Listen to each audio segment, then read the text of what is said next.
ఉత్తరాంధ్రలో ఉదయం స్వల్పంగా భూమి కంపించింది. ఉదయం 4 గంటల 19 నిమిషాల ప్రాంతంలో 35 సెకండ్ల పాటు భూమి కంపించింది. రిక్టార్ స్కేల్పై 3.7గా నమోదైంది. దీంతో స్థానికులు భయాందోళనకు గురయ్యారు.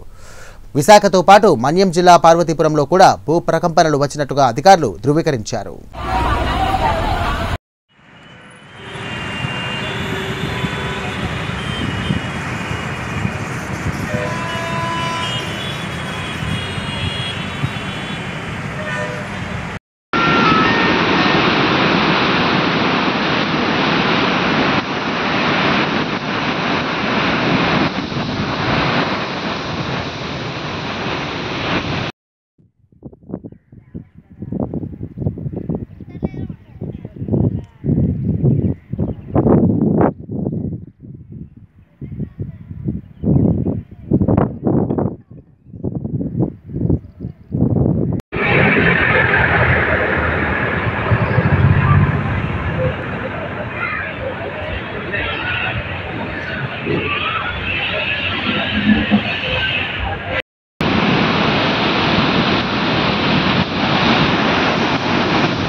గైస్ ఇప్పుడు టైం అయితే 4:34 అవుతుంది.